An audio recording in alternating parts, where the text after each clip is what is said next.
It's time for the Splash Live from Civic Center TV, featuring stories from and about people like you in the greater West Bloomfield area. Simulcast on cable, 89.3 Lakes FM, social media, and the web. Now live from Green Media Center on Walnut Lake Road, it's the Splash Live. Live, local, social, it's the Splash Live on Civic Center TV and 89.3 Lakes FM. Welcome, friends and neighbors. I'm Tyler Kieft. Thank you so much for joining us. In West Bloomfield Township, an historic local neighborhood has undertaken the process of becoming, in part, its own village. Daniel Zivian delivers this special report on that community.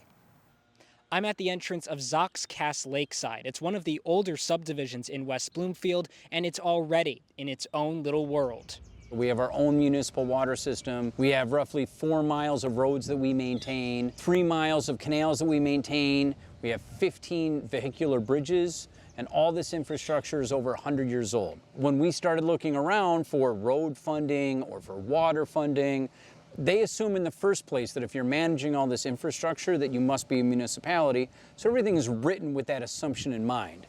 And because of it, we don't qualify for any funding. But without those funds, Cass Lakeside is an infrastructure time bomb. Some homes are separated from the mainland by 4 to 6 bridges. If we weren't in a position to be able to, say, borrow money as a community to fix the bridges, then that responsibility would be for those individual homeowners. So that means they would either have to split the cost of a $1 million bridge, or they wouldn't be able to get emergency services. Fire trucks, ambulances couldn't come to their house. According to the township attorney, we'd be looking at possibly seeing those houses get condemned. LeDuc says the process began 3 years ago, only securing approval from the State Boundary Commission earlier this year. LeDuc says it could not have been done without the support of his neighbors. In a lot of communities, neighbors don't even know each other. And we pack our community center in these meetings that we have about the village. So it feels really good that so many people are willing to get together and take chances and solve problems.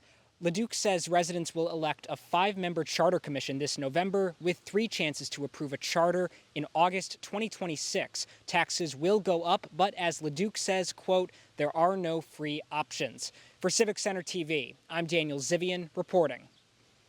At this time, Zox Cass Lakeside is not officially a village just yet. It's only taking those first steps. As Daniel said in his report, they still need to elect a village commission to charter that village going forward. So still a few more steps in the process before Zox becomes basically a municipality within a municipality. Despite all of this, they will still continue to have a part in West Bloomfield Township. West Bloomfield will collect taxes from that community still going forward, and Zox Cass Lakeside will receive certain township services such as police, fire, and EMS, and be able to also access the West Bloomfield Township Public Library. So more on that in the coming months as that process continues, and we'll keep you updated here on Civic Center TV. Just down the road, Lakers at West Bloomfield Middle School are going to be feeling like they're playing in the big leagues when school starts next week, following the installation of a brand new turf athletic field. Kevin McIntosh got an exclusive inside look at the revamped facility with West Bloomfield School District Assistant Superintendent Jamie Stottlemyre. The West Bloomfield Middle School football field is a popular spot for outside activity amongst the students. Recently, the field received a major upgrade, which provided a new look and feel for the student athletes and patrons. We recently spoke with Jamie Stottlemyre, Assistant Superintendent of Facilities and Operations for West Bloomfield School District, to tell us why the field needed an upgrade. We had a lot of issues with the old field. The principals would call us quite frequently and tell us about some issues with, divots in the field. There was a lot of weeds on the field, and obviously you don't want to spray a lot of chemicals with kids out here running around. And the other big issue is that, and it's typical with any grass field, is it's difficult to grow the grass because the growing seasons are the fall and the spring, and that's when you have kids out there running around trampling it. So it's really hard to get the grass to grow. And the other issue was ongoing maintenance costs of keeping up a grass field and having to mow it, having to stripe it. There's a lot of costs associated with that. And lastly, it was just the playability. Obviously, we get a lot of rain here in Michigan, so we were not able to use it a lot because of the issues with mud and the water accumulating on the surface. Jamie further discusses the current status and the benefits of the new turf. The contractors are very close to having the field done. They actually put in the 40 tons of crumb rubber last week. They still have to disassemble the bridge that they use to cross over the track and to clean up some of their equipment over there, but they're getting really close to having it done. We did start it a little early. We started on May 13th with the hopes of being able to have it done before fall sports. The wonderful thing is the Shaw Game On is the company that we went with for the turf. They have 15 projects going this summer in southeastern Michigan. Ours was the #1 out of the gate. So by being first, we were able to ensure that everything was manufactured and brought out here and put in place. And so they were able to complete the job. We learned about how the West Bloomfield School District incorporated the input of the students for the new field. Before we actually started the field project, we were able to get a few designs out to the students to vote on, and the students picked their favorite field design, so we incorporated that, which was pretty cool to be able to involve them in the project. Another thing that's nice about the Shaw Game On product is that they're able to tuft the color into the carpet fabric, whereas on a normal artificial turf field, every time there's a color change, those two colors have to be sewn together. But they have a patent on it where they're able to stitch or actually weave all the colors into the textile, which allows us to do things that you used to not be able to do. So here you can see, obviously, we have our new Lyle the Crocodile border, which just adds a little pizzazz to the project, a little fun, and it ties in with our new branding with the district. So A brand new design, shock put area, and turf is right here at the West Bloomfield Middle School to level the playing field for the safety of our students. The fall of 2025 is expected to see the debut of the field with plenty of activities planned on it. From West Bloomfield Middle School, I'm Kevin McIntosh, Civic Center TV. Just a few more days till the kids will get their first crack at the new turf field at West Bloomfield Middle School. Looking fantastic from a bird's eye view. Certainly on the ground going to be a big benefit for those kids out there. Came at some expense, and there was a little bit of controversy with that, of course, from the community, as turf was included in some of the discussions before the building of the new middle school just a few years ago. Ultimately, they decided to delay those costs till later on if it was needed. And then, of course, it was because of the maintenance of the former grass field being so significant. There's so much wear and tear on that field because not only is it used for classes and for athletics at the middle school level, it's also used for recreational activities. It's a community gathering and activity space as well. And on top of that, when there's not room at West Bloomfield High School on their turf football and soccer field or on the baseball and softball fields, that's a tertiary location for the West Bloomfield High School athletics teams to practice on as well. So it gets a lot of foot traffic, all of that, the motivation behind this brand new turf field. You can get more analysis on that in recent school board meetings on civiccentertv.com. For more updates throughout the school year from the West Bloomfield School District directly, follow them on Facebook and Instagram at West Bloomfield Schools and visit their website at wbsd.org. From the middle school football to the high school football field, Laker football is back in Greater West Bloomfield just 1 week from today. The 2025 West Bloomfield Lakers season already underway. However, a couple weeks back, they kicked things off at OAA Football Media Day at Rochester High School. West Bloomfield head coach Zach Hilbers rounded out the 22-team extravaganza, introducing his 2025 L Boys, delivering a special message as well to players across the OAA. Take a look. You know, guys, to be honest, we're super excited. You get to this point of the year, especially the end of this day, we're right around the corner. All the stuff that you've been working for and lifting weights and conditioning for, it's right there in front of you. You know what I mean? And with me here, I got 3 seniors that they've kind of been through the gauntlet with us. These guys and a couple other have played a ton of football for us since they were sophomores.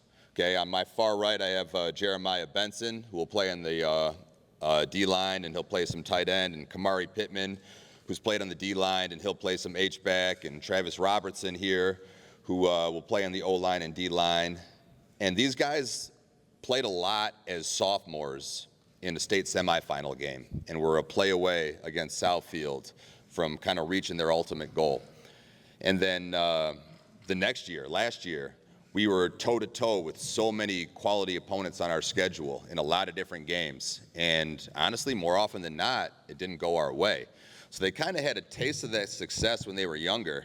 And then last year, kind of got put through the ringer that can be the grind of the OAA schedule that a lot of people have mentioned. And they've kind of seen both sides of it.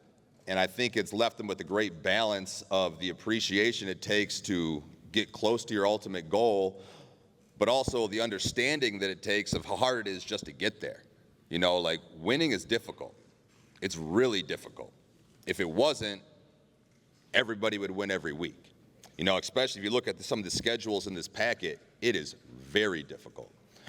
And I think we got a pretty good understanding of that and what it takes to at least give yourself a chance to get out there and compete, put your best product on the field, and give yourself a chance to win each week. And that's our ultimate goal. Like, all our off-season training, all our summer has been to get in there, get stronger, get ready for the gauntlet that's about to happen starting next week. And to be honest, guys, my closing message, I guess, because we're last to everybody in this room, is there's a lot of good coaches here, guys, but the players across this board, from my left to my right, you guys are what make this league special, okay? And it's not kids in the hallways of your school. It's not kids in your classroom or your cafeteria. It's us here in this room. We are the only ones, and your teammates, that understand the sacrifices that we all make to try to reach our goals, right? So along with that, it's my goal is to continue to support each other and lift this game up. And yeah, it's a weird balance because a lot of us, we're going to compete against each other. And it's a violent, it's a physical game that you want to, like, beat each other's face in within the rules and push people around. But at the same time, lift each other up. Because the people that understand the stuff that you guys sacrifice to try to reach your goals, they're all here. And yeah, we might practice differently, we might lift differently, we might condition differently, but we all have the same goals for each other. You have the same goals for each other, you have the same goals for your teammates, and we all want the same thing at the end of the day. And it's not going to happen for each of us, but man, I know that, like, at least like the teams that we're going to play, we're all going to try, right? So embrace each other, lift each other up, and keep advancing this game so we continue as a conference to reach greater and greater heights each year. Thank you guys, appreciate it, have a good one.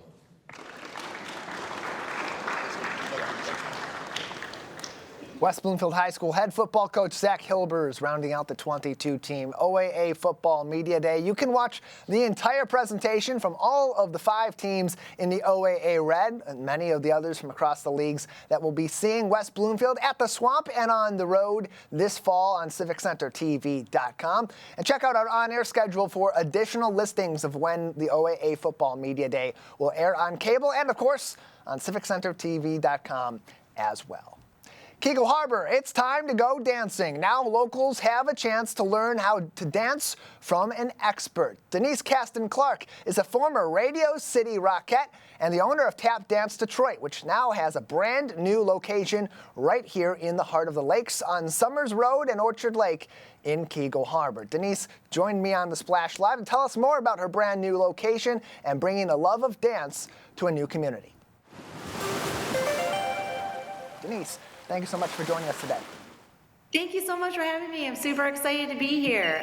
So excited when they reached out. So I'm really excited to talk about Tap Dance Detroit, Keego Harbor. Yeah, glad to have you on the program to talk about this as you just recently moved in to Keego Harbor in July of this summer. So let's start with that. What made Keego Harbor a destination you wanted to go to for Tap Dance Detroit? Well, I've always loved this area so much, and I love the people here.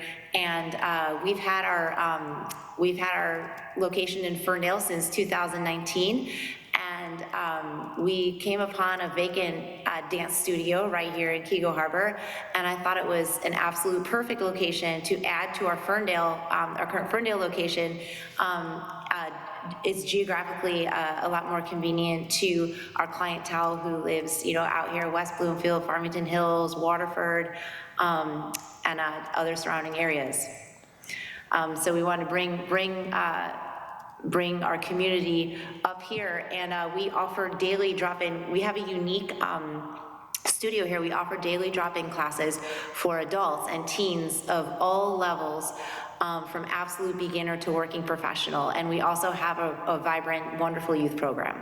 And dance is something that for people that enjoy dancing, they love to find new ways to engage in that, to learn different styles and to get out in the community as a social activity, as a physical activity, or even a combination of the both. But from your perspective, teaching dance, particularly tap dance, to people throughout the Metro Detroit area, what's your method in getting everybody involved in, and not just those passionate dancers?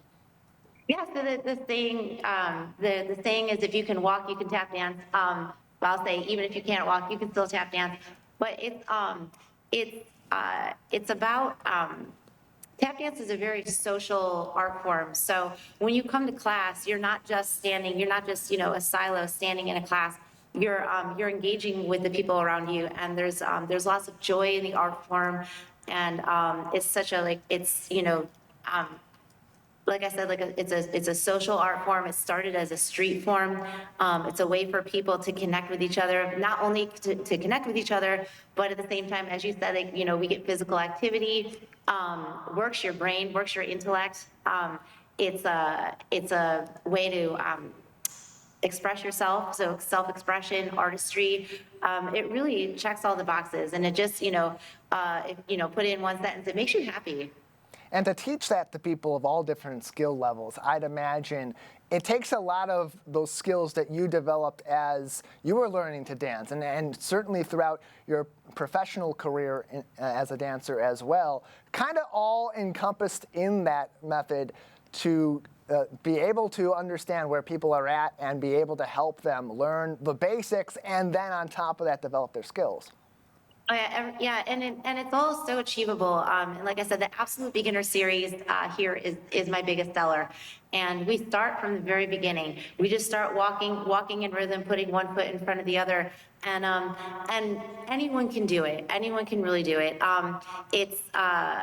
It's accessible. It's an accessible art form, no matter age, size, dance background. Even, I have adults that come in who have never ever danced before, and a few years later, they're out performing with us. We do a lot of outreach performances, everything from Art Speaks and Eats to assisted living facilities to performing for kids for kids in foster care. We perform. We like to get out in the community. Yeah, clean crews. We like to get out into the community and perform, and it's so rewarding to have adults in our performance group who started from scratch just a few years ago, 2 to 3 years ago. Started from scratch, never tap danced before, and now they're out there performing for people throughout the community. What do you believe brings people back? They take that beginner and they start taking the beginner's class. They explore dance through tap or through jazz or through both, just a little bit. They dabble in it. What about these classes do you think brings people back for that second, third, and fourth class and turns this into a hobby for them? Yeah, it's an outlet, and it's also, as I said before, it's an outlet, and it's a way to connect with other people, and also for the adults. They work hard all day, and so they want to come and just come and let go for a class, and it's a different experience than, say, going to the gym, where you go and you have your workout circuit and all that stuff. It's more connected and expressive. So it just checks some more boxes. And we, like I said, over the years, we've built such a cool and fun community, supportive community. And we all, we're all very, those of us, the regulars, we're very connected, and we're very also welcoming to anybody who wants to join our community. We're joined by Tap Dance Detroit owner Denise Caston-Clark with locations in Ferndale and now a new location as of the middle of July in the city of Keego Harbor. It's on Summers Road, which is just off of Orchard Lake Road right before the bend in Keego Harbor. Denise, also there's an opportunity for kids to learn also in this. And we saw some pictures early on of kids really enjoying themselves learning dance. And so for parents that are looking for that activity, that's an energy outlet for kids, a social outlet for kids, why should they consider having their kids try dance? Well, dance, it's, I mean, you covered a lot of it there. We have a really great youth program, but also backed by decades of training dancers of all ages and levels. So I've been educating dancers since 1994, since I was a teenager. So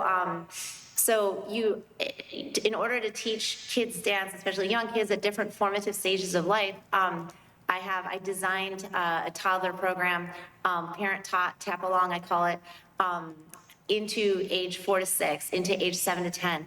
And so I've been working with all ages of dancers for so long. So I've designed a really great curriculum that keeps them engaged. It keeps them moving. It's also great for their, not only for their physical fitness, balance, coordination, strength, flexibility, also their intellect. It gets their minds and bodies connecting. And then that also serves them academically too. So dance is just an all-around, a really great thing to get your kids into. And we run our youth program in 8-week sessions. So if you have a kid that's 5 years old or 8 years old, they sign up for an 8-week session. And then, if they love it, and they usually do, they keep signing up. They keep signing up for the next session. We have 2 annual shows for kids that want to perform. So if they want to perform, they sign up to do the show. And also, kids getting up in front of an audience, like getting up on stage in a costume in front of an audience, in a group with other kids. It's such a formative building block for them for anything they do outside of the dance studio and then in the future. So it's just a great way. It's a great way to help your kid develop. You can find more information and class times on tapdancedetroit.org. You can also go to their Keego daily drop-in schedule on their website to find even more classes and information if you need to know that as well. They're also on Facebook at Tap Dance Detroit, and you can follow Denise on Instagram at Denise Caston. Denise, you've been in the city of Keego Harbor for just over a month, about a month, at the point that we are doing this interview on our live show. So I want to talk to you about the city of Keego Harbor, your new community here in southeast Michigan. How are you enjoying the heart of the lake so far? Yeah, I love it, and like I said, we're just getting started. So we're getting those first students walking in the door. We're going to have an open house next week, next Friday at 5 o'clock. So anybody can come in, ask questions, check out the space, ask me about classes. But I'm also very accessible. So I own the studio, and then at the same. But I'm also if you reach out to the studio, you're gonna be reaching out to me personally, and then I'm easy to reach, easy to have a conversation with, just to answer all the questions. But I've loved this area for a long time. I used to come and take ballet classes daily here down the street, and it's just a fun. It's a great area. It's very. You feel like you're just. Somebody, one of my regulars came here for the first time, and she said, "I feel like I'm up north." So it's that kind of vibe.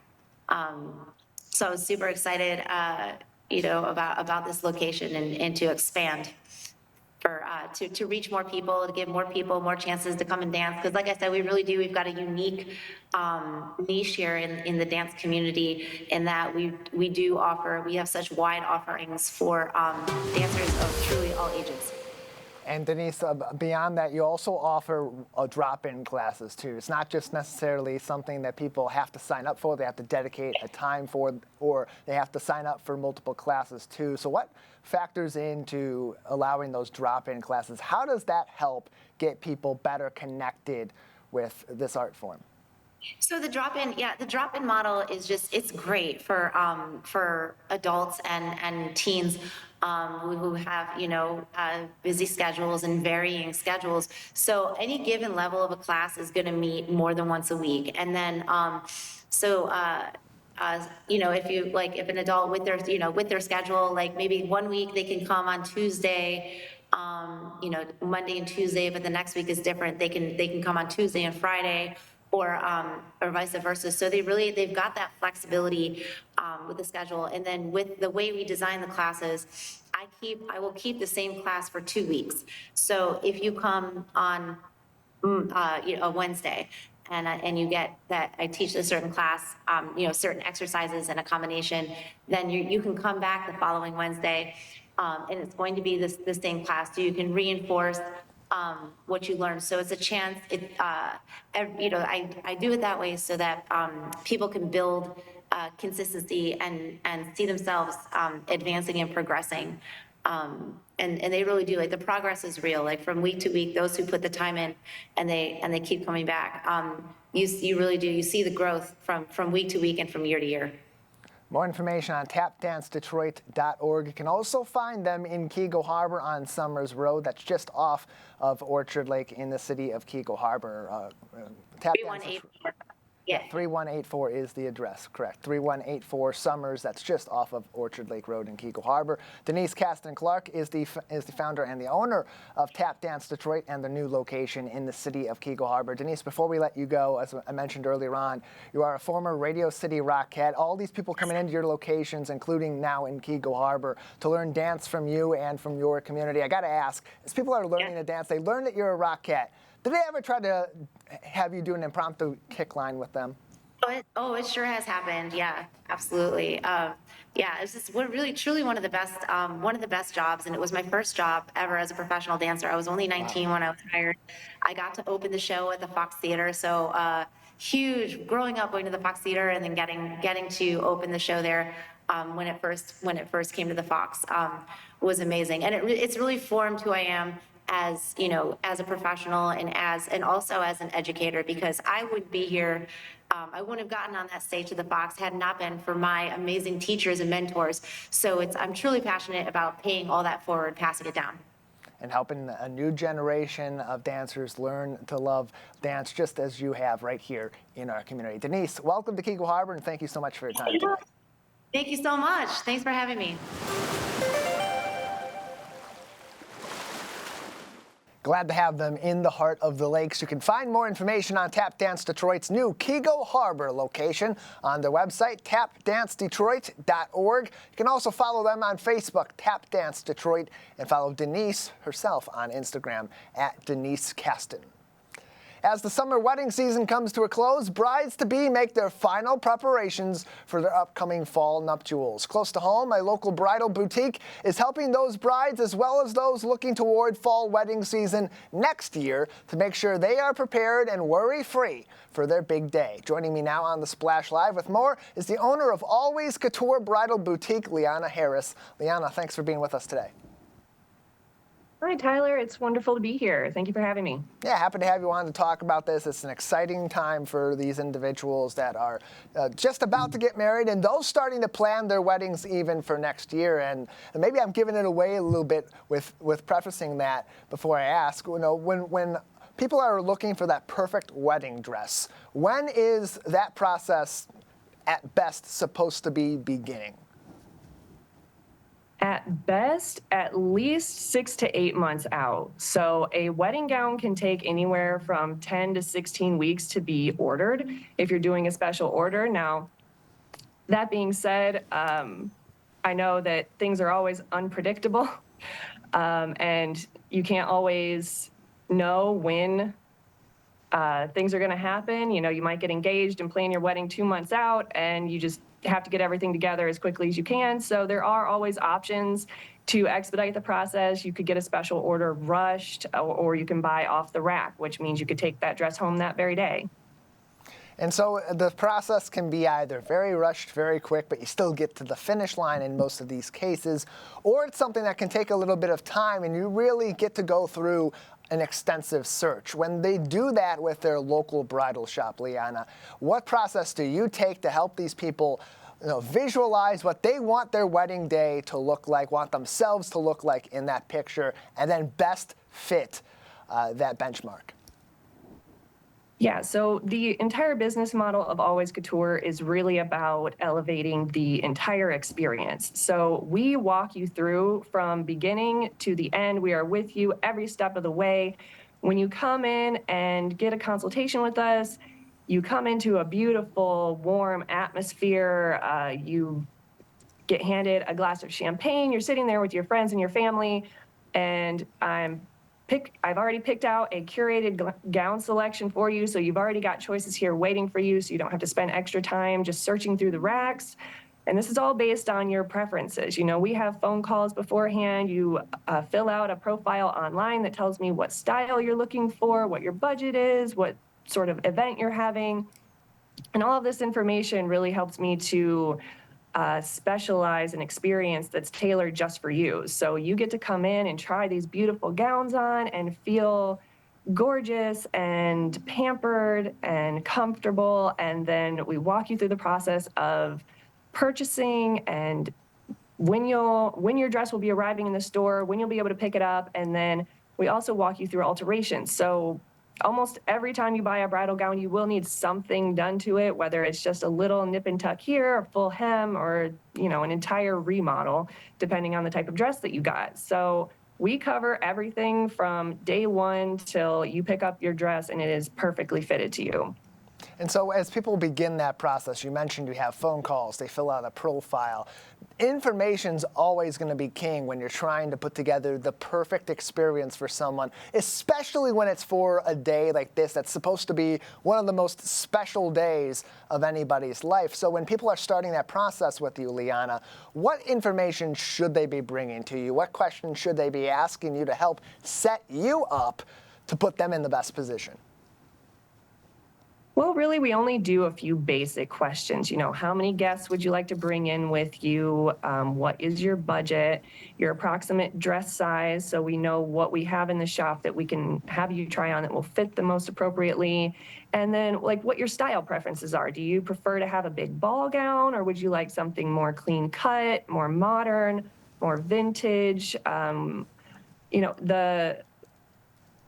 detail of what type of event you're having is also a key component, because your dress will need to fit the aesthetic of your venue or your theme a lot of the time. And of course you can mix and match, but a lot of the time you'll want to have a sort of cohesive element to the entire day. So you'll want your dress to be either sleek and modern for a New York City kind of wedding, or you'll want something more flowy and dreamy and romantic for a backyard or a barn wedding or something like that. So we really try to listen to our brides and to hear what they are really looking for, but also to provide the expertise when they might not know exactly what it is they want. So that is one of the biggest challenges with brides walking through the door. I get it almost every time. A girl has an idea of a dress when she walks through the door, and she almost always leaves with the exact opposite of what she thinks she wants. So it's up to me and my team to have the knowledge and the experience and the respect for the bride to tell her what is going to work for her and what choices she has available that's going to give her the best outcome for what she wants. The vision may change, but as long as they are satisfied, they're happy with what they've got, and it's fitting ultimately the vision that makes that day magical for them. That's all that matters along the way in this process. Liana Harris is with us, the owner of Always Couture Boutique, a bridal boutique in West Bloomfield, on today's edition of The Splash Live. You can get in contact with them and find more information on alwayscoutureboutique.com, as well as on Facebook at Always Couture. Liana, there's always going to be a difference when you're going for a specialty product like this between going to some of the corporate chains versus signature local boutique shop. So for customers in Greater West Bloomfield and neighboring communities that are about to begin their bridal shopping process, what extra benefit do they get from shopping at one of their local shops like yours? Oh, so much. It changes the entire experience. So when you walk into one of those bigger chains, it's usually, like going into a grocery store. There's a lot of people around. It's very hectic, it's loud. You're not going to get a lot of one-on-one attention. Even when you have a stylist that's dedicated to you, they're still going to be kind of running around and making sure that this bride is taken care of and, running in the back to grab things. They're not fully focused on you. And that is the difference. That is what you're going to get out of a smaller, more intimate boutique experience, is that when you walk through the door, you are getting personalized one-on-one attention with your stylist at all times. They are right there, dedicated just to you to make sure that your experience is the most enjoyable. And that is really the goal of my entire motivation here is, I want to sell dresses, of course, but more than anything, I want my brides to feel excited and happy and cared for throughout the entire experience while they're here with us. And lastly, as we go into the fall wedding season, as people are making those final preparations for their weddings this fall and are preparing for those last few weeks, those last few days, the day of next fall, what are some of the common challenges that you see arise from the beginning of the process, the middle of the process as you're getting close to that final dress, and in those weeks and days leading up to wedding day that may end up getting you back involved in the process with brides-to-be? Well, one of the most common things that I experience with brides throughout any of their planning process is it can be very overwhelming. There are so many choices to make. You're working with a limited time frame no matter how far out you plan. You've got to get things together as quickly as possible. And it's, there's a bit of herding cats involved when you're trying to get everything figured out with your guest list and getting people to RSVP and, signing contracts with vendors. And there's so much that goes into it. And it's really, really easy to get stressed out and overwhelmed, which kind of ruins the process for you a little bit. It's supposed to be fun. It's supposed to be exciting. And when you're constantly worried about whether or not you're going to be able to book the right florist or whether or not your dress is going to make it to you on time, it's just those little things, those little details that a place like mine helps you to take care of that really makes the difference. And like I said, we take care of a person from stepping through the door the first day in the shop to all the way at the end of alterations. I've been a bridal seamstress for my entire life. I'd say about 27, 28 years. And people look at me funny whenever I say that because I don't look like I should have been doing this that long, but I've been sewing since I was 6 years old. And I've been working on bridal gowns since I was in high school. I've got education, background, experience, and I've had various mentorships with some of the best seamstresses in the state. So that is also one of the big things that differs from my boutique as opposed to others, is that me and my team are all experienced in alterations. So we know how dresses are constructed. We're familiar with textiles and quality. So not only do you get the expertise behind making this dress everything that you're wanting it to be, but we also curate a quality selection of gowns because we are familiar with what quality is, what makes a gown fit appropriately, what makes a type of textile, type of fabric worth putting into a bridal gown. What makes a good fabric versus a bad fabric, and how it's going to drape and how it's going to fit. All of these are benefits that you get when you work with us because it helps to, like I said, elevate the experience. You're getting so much more than just a shopping experience. You're really getting one-on-one advice and expertise and really just a specialized process from the beginning to the end. The personalization plays a big role in this, especially when you want to fit the image of your perfect day and stand out from all the other weddings throughout the summer and the fall. Liana, thank you so much for your time today and for introducing us to your local business here in West Bloomfield. Thank you for having me.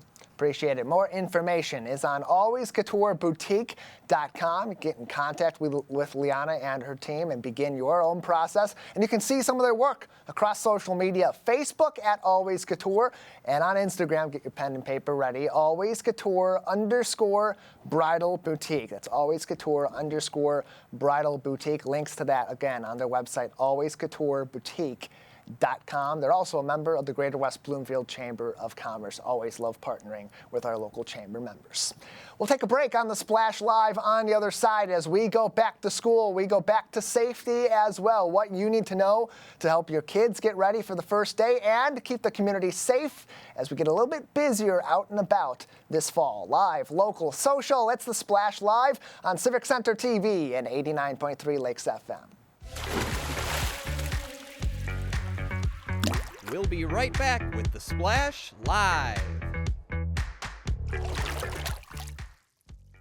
Hi, I'm Marcia Gershenson, and I'm one of the Oakland County Commissioners that's lucky enough to represent West Bloomfield. And I'd like to congratulate Civic Center TV on having 1 million viewers on YouTube. I mean, that's incredible. Your viewpoint and your authenticity is so valuable. So congratulations on 1 million views. I'm proud to be one in a million.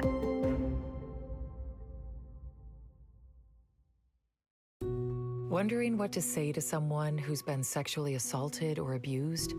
I believe you. I'm so sorry this happened. It's not your fault. Confidential and anonymous help is available at the Michigan Sexual Assault Hotline. Connect with us 24/7. Call 855-VOICES-4 or text 1-866-238-1454 for help. Learn more at michigan.gov/voices4.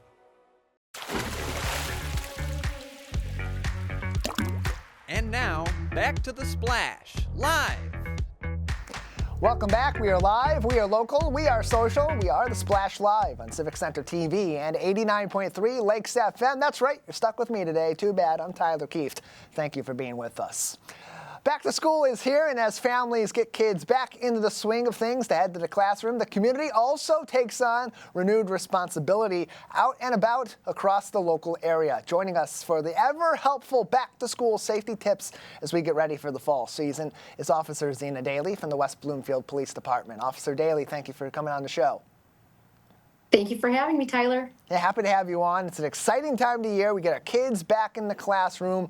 The fall's on its way. Right. School's back in session. But that comes with a lot of safety concerns because we've had these kids out and about either at camp or they've been at home all summer. The buses haven't been on the road. It hasn't been as busy necessarily. And now we get the kids back into the swing of things. It impacts everybody's schedule, whether you're a parent or not. So what are some of the most important factors that the community should be considering from a safety standpoint as we get those kids back in the classroom? Yep, you are right. We're getting back in the swing of things, and that means you're going to start seeing kids walking early in the morning as it gets dark in the morning. You're going to see kids riding their bikes and getting to and from the bus stop. So I guess I'll start with our kids that are walking. If you have young kids, I really urge parents to find a safe walking route that they practice until their child knows that route before school starts. And if possible, sometimes these kids are taking routes and they're taking these walks on their own because their parents have to go into work so early, or they have other obligations going on. But if it's possible, I would say try to find a group, a friend to walk with them. If you don't have a couple of kids in your neighborhood or a couple of streets around you, see what you could do about talking to the school about kids that maybe you don't know that well that are in the same school and taking that same route. Try to connect with those parents and get those kids together so they're not walking alone.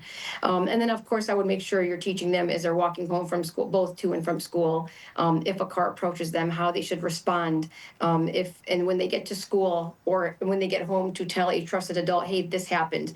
I want to get as much information from the child and report that so that we're aware of it and we can put something out and also patrol that area a little more than we already are as those kids are walking to and from school. You want to make sure that, I know West Bloomfield has a lot of streets that don't have sidewalks, but if we do have sidewalks on the streets that you're taking, I urge those kids to use the sidewalks as much as possible and take a route that avoids as many intersections as possible.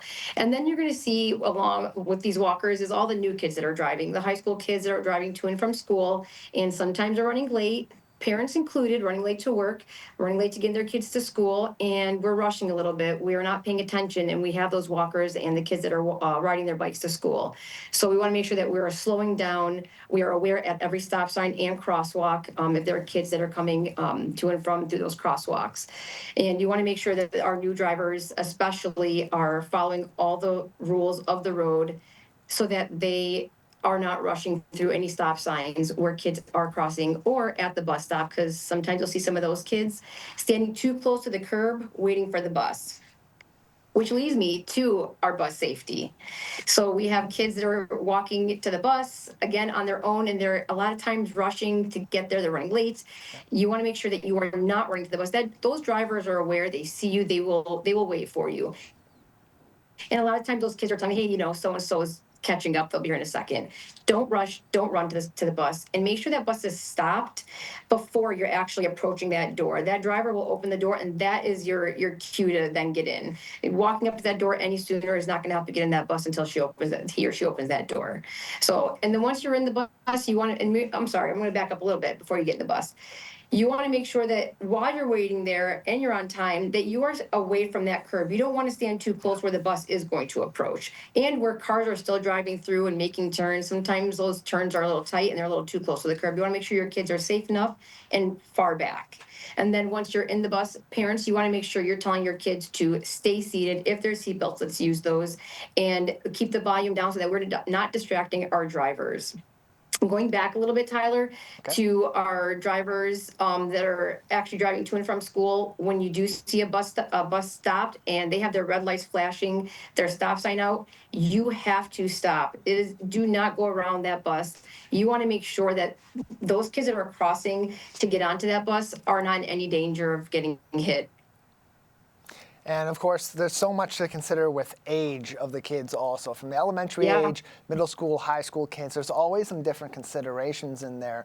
But there are some similarities. There's some goofing off more with the middle schoolers and the high schoolers at the bus stop or as they're walking home from the bus stop or as they're walking home from school versus the elementary school kids who are just looking for some playtime to fill that dead time between when they get to the bus stop and when the bus actually gets there. So from a parent's side of things, what should they be talking to, especially those younger kids who are going to be at the bus stop? How should that factor in to their training, to their walkthroughs? What to do when you're at the actual bus stop and waiting? So like I said, that's when you want to make sure you're teaching them, hey, it's okay. I know you guys are waiting. You want to have fun, and that is all okay. But you want to make sure you're doing that away from the curb, as far away from the street as possible. Like I would say walk 6 to 10 steps back away from that curb. That bus driver will see you. You will see when they're approaching, and you are not in danger as you're playing around. Kids get, they're pushing around, they're running around. You're not close. You're not getting close to that curve if you're 10 feet away from it. Yeah, always good advice, too. And we go back to the high school kids and maybe driving in for the first time. It's not only a factor of them needing to be on time, maybe leave a few minutes earlier, avoid speeding, as you mentioned earlier on, but sometimes they're also going to be carpooling with some of their friends, whether it's to school or after school to other activities. How should that factor into the conversation with parents from a safety standpoint, what steps they need to be taking to keep themselves focused on the road and eliminate hazards that come from being a new driver and being distracted by friends and other things happening in the vehicle? Great question. And what you just said is to avoid that distraction, stay off your electronics, pay attention to the road. Again, like I said, in West Bloomfield, we have a lot of streets that don't have sidewalks. And so you have kids that are walking, that are on the road. So you want to make sure you are paying attention and you're driving slow. Give yourself enough time, leave home. And I know that there are times where we just wake up late, but rushing to save that 2-3 minutes will do you no good. You're going to be late regardless. At the very least, you're at least being safe, and you know that you are not putting anyone else, not yourself or anyone else, in danger. All good advice. There's even more of that on the Facebook page of the West Bloomfield Police Department at West Bloomfield PD. Officer Zena Daly is joining us on today's edition of the Splash Live. There's also considerations for the rest of the community as well. Parents and kids certainly play a very big role in back-to-school safety. But for those of us that don't have kids, we're not going to and from the schools at all, throughout the regular school year. What factors should we be considering as we head back to the school season to make sure we're keeping those kids and those families safe during the school year? That's when you approach those school zones where the speed limit drops a little bit. You'll see that around all of our schools. So just pay attention when those lights are flashing. There are times that those are restricted for. So I would pay attention to that and slow down because you have kids crossing the main road. You have West Bloomfield Middle School. You are crossing the main road. Same with the high school. So, and I urge parents to make sure their kids are crossing at the light, at the crosswalks. But there are times where these kids will just cross. And so we, as the drivers, have to be careful. We have to be vigilant and pay attention. Always a good idea to be doing that, even throughout the rest of the season. It's not Yeah. kids running across the road, it's going to be a deer. So, hey, good True. practice in that school year and school zone anyway. Officer Daly, before we let you go, any final advice for parents, for kids, and for the community as we focus on back-to-school safety?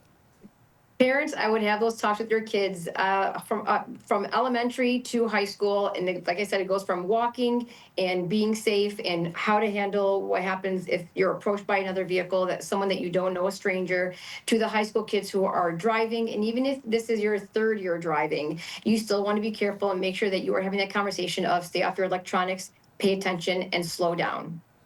We always appreciate the advice from the West Bloomfield Police Department. The community can get even more by calling their non-emergency number or visiting them on Facebook at West Bloomfield PD. Zena, thank you so much for joining us.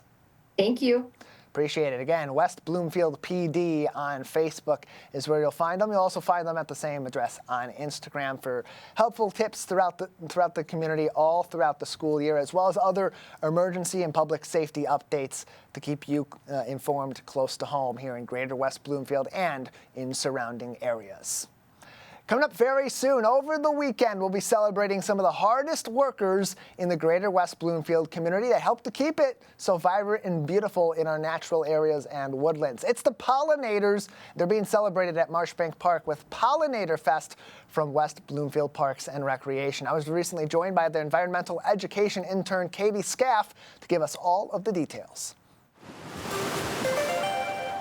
Katie, thank you so much for being with us. Thank you for having me.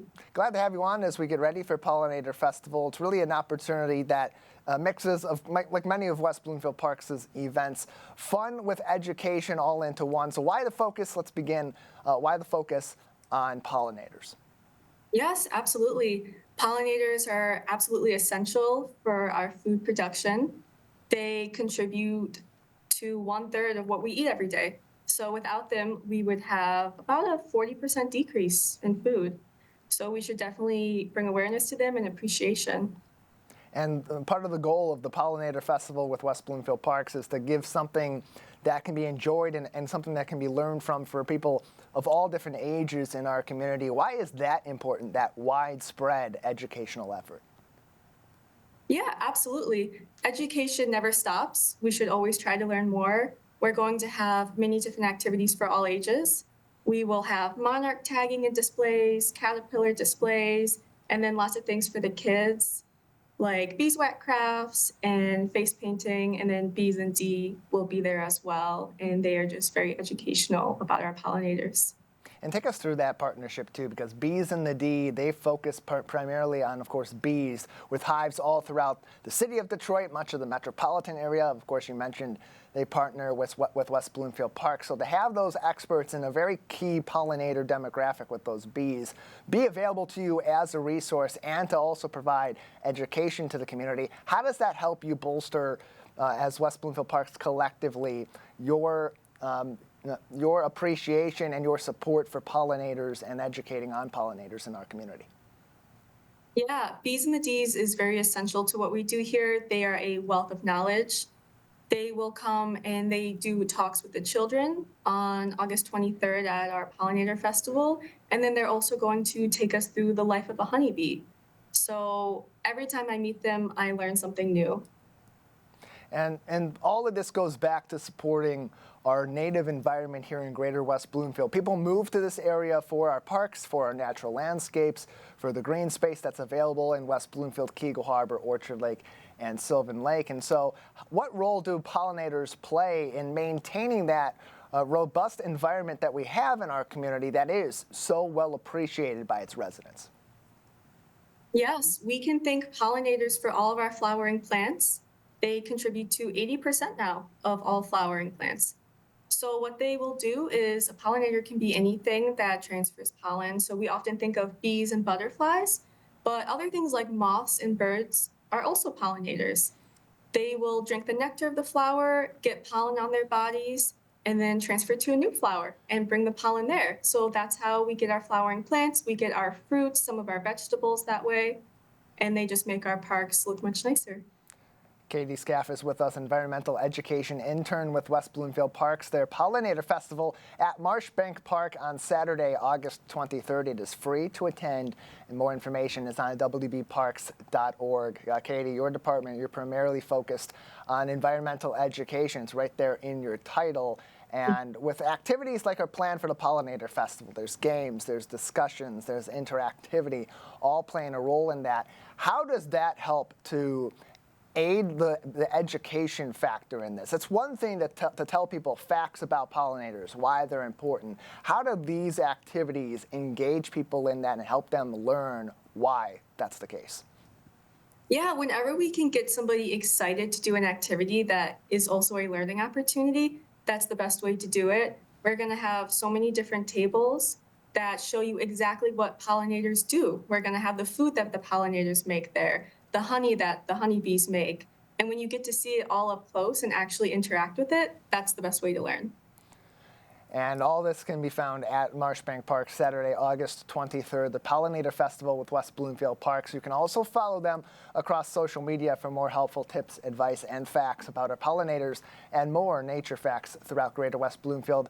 Facebook at WB Parks and Instagram at WB_Parks. Katie Scaff is joining us on the Splash Live as they get ready for the Pollinator Festival coming up in very soon here in late August in West Bloomfield Township. Katie, what are some ways beyond what they learn at the Saturday, August 23rd event that people every day in their gardens, at their homes, across the community can help our pollinators as we transition from summer into fall? Yeah, absolutely. So having native flowers is essential. Having the native milkweed is really important for our monarchs as well. That is where they lay their eggs and also the only food source for their caterpillars. So yeah, definitely focusing on natives. At the Pollinator Festival, we will also have a native seed giveaway. So that might be a perfect time. And why is it so important that the native plants be a focal point for this? Obviously, we want to help the pollinators. They help really the majority of the plant life in our community. How much do the native plants play a factor in helping those pollinators in particular, but really altogether keeping our environment pristine in Greater West Bloomfield? Yeah, absolutely. So apart from the milkweed, which is essential for the monarchs, the native plants have evolved with our native pollinators. So their blooming time, the nutrients they have within them is all tied to exactly what our pollinators need. And Katie, for those that may be attending this event, we'd expect a lot of them are going to be families, but for individuals, maybe they're retirees, maybe they're adults or couples without kids. Why should people of all different age groups want to come to Pollinator Festival and learn this information, enjoy this fun? Yeah, there's absolutely something for everybody of all ages. The monarch release and then the caterpillar displays are really fun to look at. The naturalists will be there as well to educate everybody about that. We will have sweep netting, so see what you can catch, and then one of the naturalists will tell you more about it. Games, activity, and plenty of learning at Pollinator Festival Saturday, August 23rd at Marshbank Park. We're joined by environmental education intern Katie Scaff with West Bloomfield Parks. Katie, before we let you go, anything else we haven't discussed yet that people should know about Pollinator Festival? I think we hit most of the points. It is completely free, no registration needed, and there's something for everybody. So I hope you can join us on Saturday, the 23rd. If you want to learn more, wbparks.org is the place to go, or join them out at Marshbank Park on Saturday, August 23rd for Pollinator Festival. Katie, thank you so much for your time today. Thank you. That's all for our show today. I want to remind you that television that's close to home is always online on civiccentertv.com, as well as across all of our social media. Big thank you to our entire crew for making today's show happen, and for you for tuning in. For our entire team, I'm Tyler Kieft, live, local, social. This has been the Splash Live on Civic Center TV and 89.3 Lakes FM.